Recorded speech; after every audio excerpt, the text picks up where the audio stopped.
There's been this article making the rounds regarding Sony and how they're one of the hardest platforms and publishers to work with.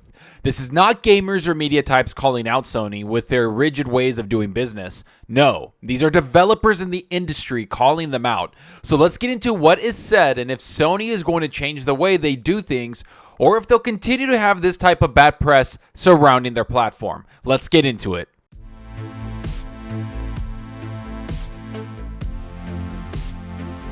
Hey, what's going on, everyone? Thanks for stopping by and checking out the video. Remember to hit that subscribe button and that like button. The support is greatly appreciated. And if you want to be notified on future content, make sure to hit that little bell icon. It helps the channel out a lot.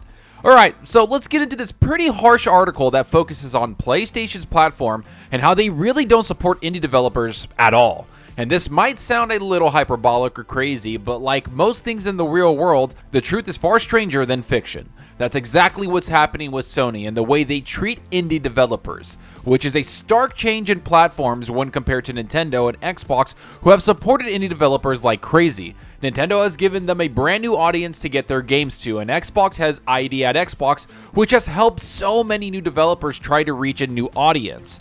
Yet for Sony, it seems like it's almost like pulling teeth to get your game noticed on their platform, to the point that media types, gamers, and most importantly, developers in the industry are calling them out. Basically, they've had enough of Sony and their antics that they want people to understand why their games aren't being seen on the platform. So let's get into this article and also get into what others are saying about PlayStation and how they can fix things. Here's what's said first. PlayStation is hard to work with, Dev says. While Microsoft and Nintendo are far from perfect, Sony makes their lives most difficult. After yesterday's industry-wide discussion of the cost of being visible on Sony's PlayStation Store, Kotaku has heard from multiple independent developers and publishers expressing similar frustrations and fury. There were two main responses to our article yesterday highlighting one of independent developers' frustrations with working with Sony to sell games on the PlayStation Store. The first was a confusing number of people convinced that this was somehow part of an underground conspiracy to destroy Sony. The second was many indie game developers and publishers getting in touch to say that yes, wow, Sony are far harder to work with and sell games through than anywhere else. Okay, so I just want to get this off my chest really quick. Almost every single time an article criticizes Sony or PlayStation about the way they do something, the people writing the article have to phase this out by saying people are mad about it. And they always try to damage control what's the truth about the platform, which is they're the hardest platform to sell your games on, especially if you're an indie developer just coming on the scene but want to make a new game that might not be AAA. So I just wanted to mention that because it always seems that they have to say, oh, but Sony has great exclusives that might be $70 when they talk about the price hike, or like how they talk about not wanting to destroy Sony because people give them harsh feedback. For me, I don't care which platform it is. If they do something wrong, I'll call them out. That's what gamers should always do, and it's what developers should do since they're basically customers at the end of the day to the Xbox and PlayStation platform. Without them, the platforms would be nothing, and without us, the developers and the platforms, again, would be nothing. So I just want to get that out of the way. Criticize and always demand better from the platform that you like or even platforms you don't like so they can make things better and attract you to them.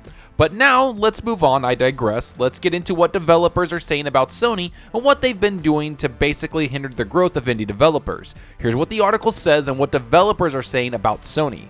Oh yeah, so there's Nintendo who supports you once such response begins, then Microsoft who supports you, and then there is Sony who supports its own AAA machine and gives an F about everyone else. As Bloomberg reported in April, Sony shows extraordinary caution even with the games it makes itself, with an obsessive focus on blockbuster success. According to that article, the Japanese corporation is moving away from developing smaller in-house games, so fixated are they on only the largest games. It seems this lack of interest in smaller titles extends to third-party developers attempting to sell their games on the system.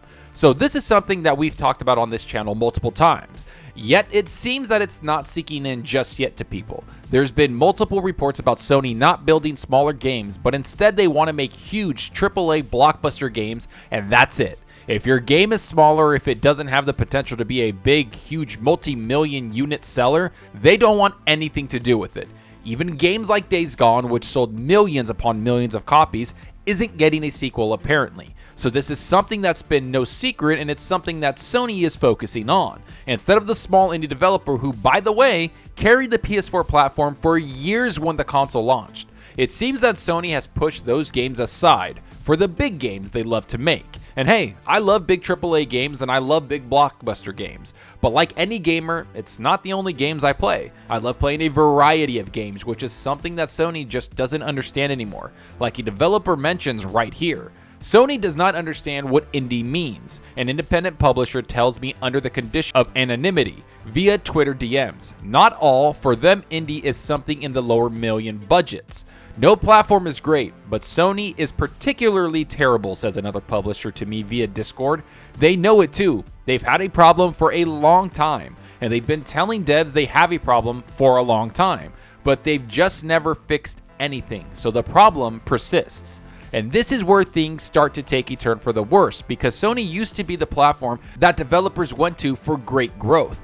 Yet most developers probably only looked at the number of units sold for a console instead of the platform itself. And now they've had all of these developers create small and big games on the PlayStation platform. It's obvious that the smaller developers are left in the dark. I mean, come on, one of the developers said Sony doesn't even understand what indie means anymore. Think about that for a second. A lot of these smaller games that we could have a bunch of fun with are going to be hidden on the PlayStation platform unless they have the money to pay for their services to get their game out there. And it's great that the developer mentioned all platforms. He says no platform is great, but Sony in particular is terrible, which again is a problem if you're a smaller team on a very small budget trying to make a game.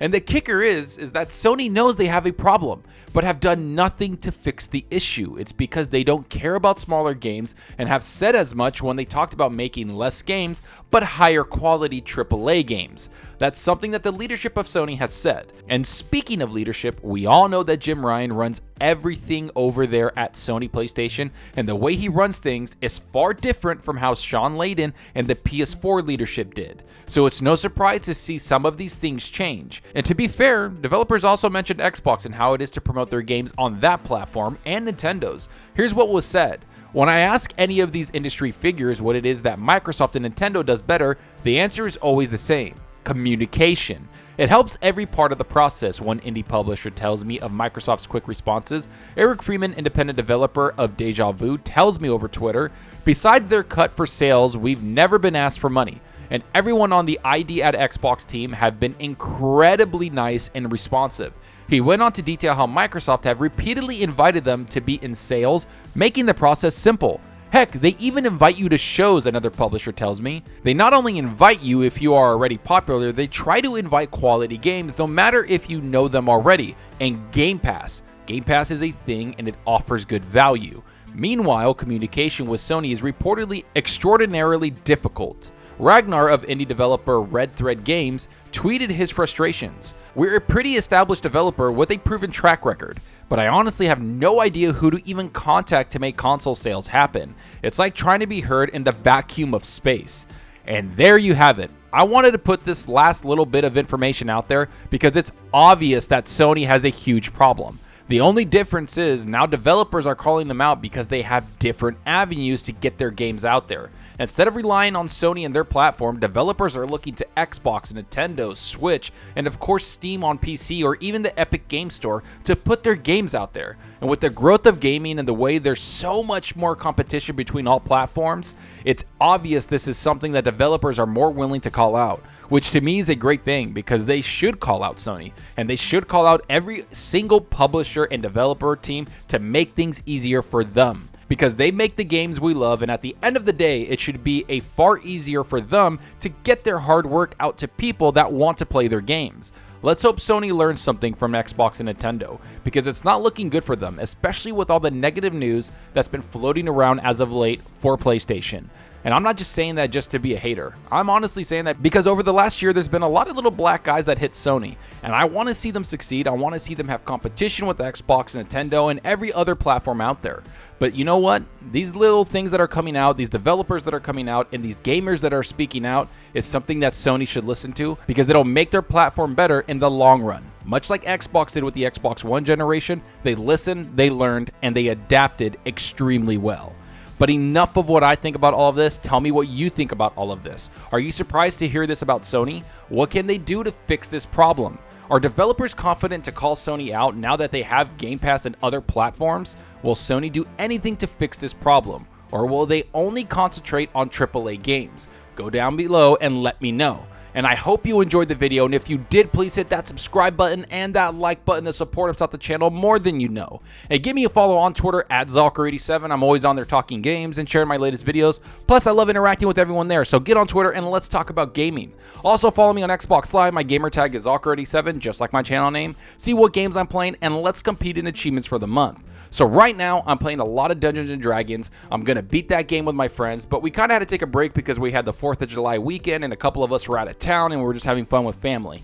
But we're going to be jumping into that this week. Plus, I've been playing a lot of Age of Sigmar and a bunch of other awesome tactic games like Dark Crystal, which is on Game Pass. Plus, there's this Vampire Immortal Wars game on Game Pass that I want to check out. There's so many other huge war games that I've bought on Steam that I'm really looking forward to playing. So yeah, I've been on this RTS kind of strategy kick. Plus, I'm playing Dark Alliance with my buddies. So there's a lot of gaming going on. I would like to know what you're gaming on. Are you on your PS5, your Xbox? Plus all the stuff that's coming to Game Pass this month. Let me know what you're looking forward to and let me know what you're playing, because that's what we're here for at the end of the day. It's to talk games. And that's all for now. Thanks for watching, and until next time, remember, enjoy your gaming. Later.